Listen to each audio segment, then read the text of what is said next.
Who will save the world?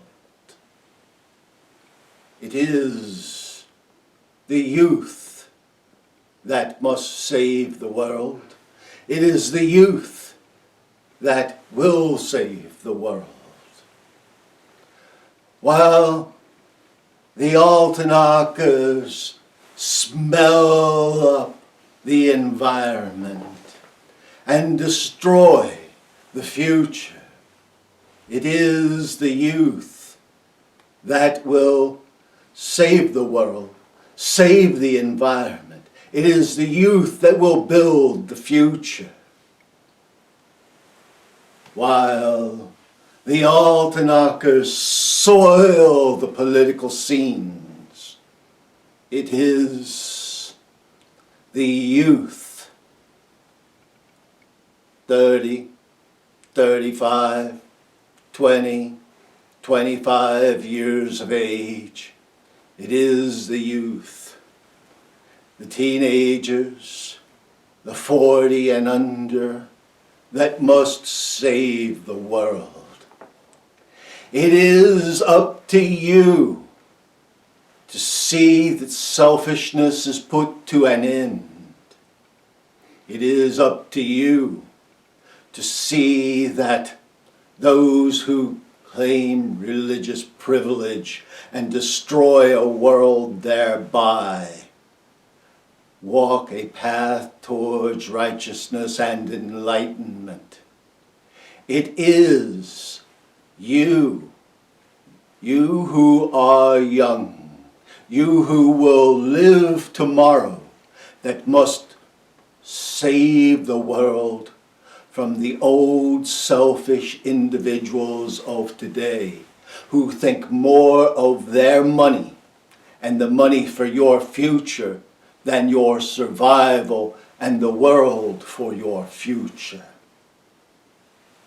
It is up to you, not just in America but worldwide, to save your political systems and to create and better your political systems.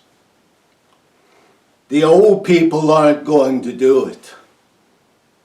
The Altanakers just continue to make a stench. But you can make a difference. Right now there is great division in America. And the House is pushing in one direction and the Senate is pulling in another direction.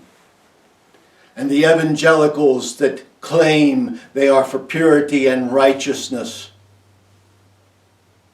have forsaken all of that in which they believe. They have forsaken purity and sanity.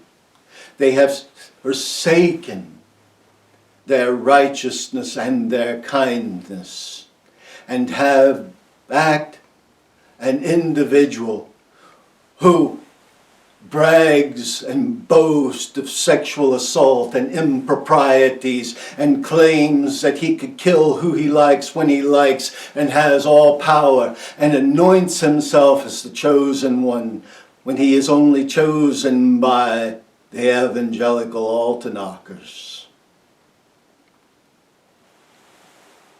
We tell you this and we tell you this now.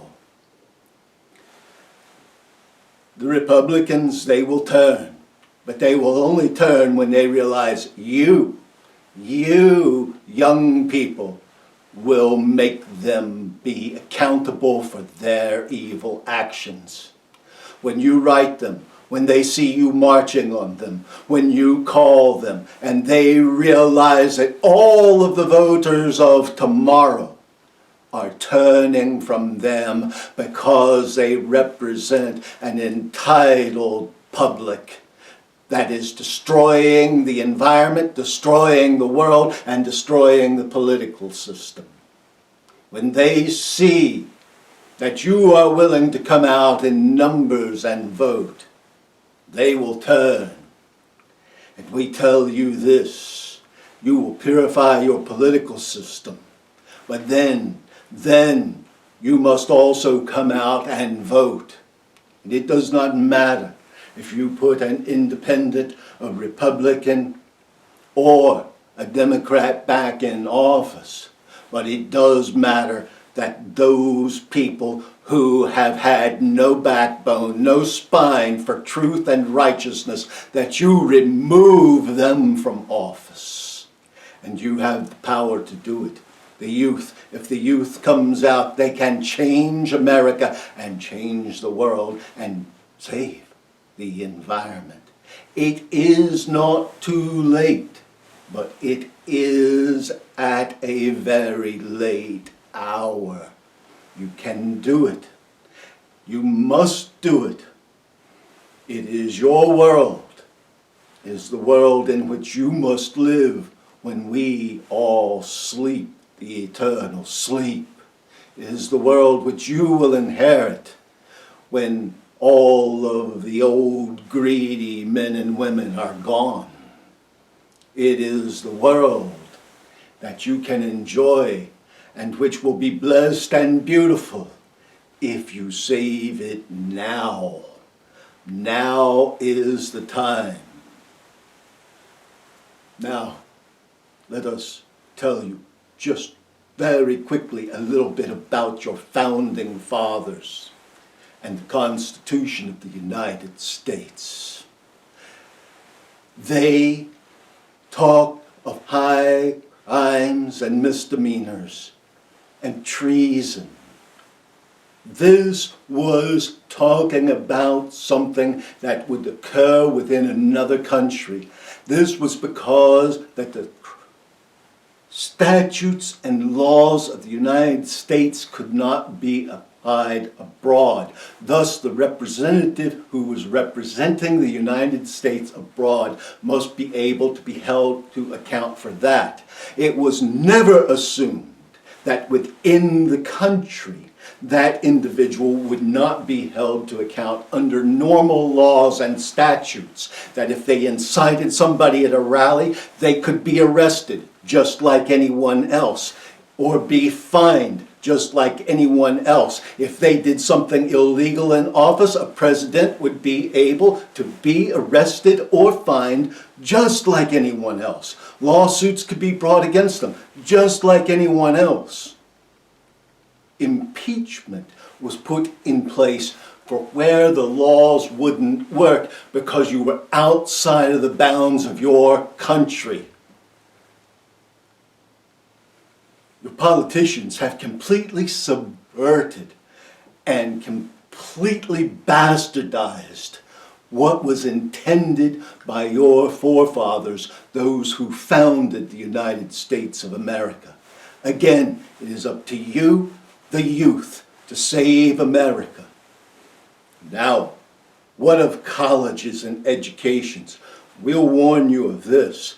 Plenty of your little evangelical colleges are juggling the times of their breaks when they begin classes and when they end classes to deprive students that would be voting in a liberal way of their vote, and in a way to enhance the vote of those who they think would vote the way they want them to vote.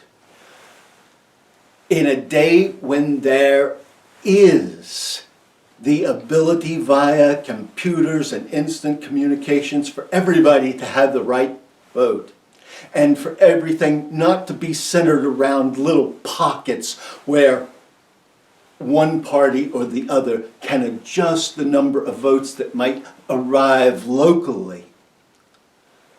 This is an absolute horrendous manipulation of the voting system to the advantage of some individuals and the disadvantage of others.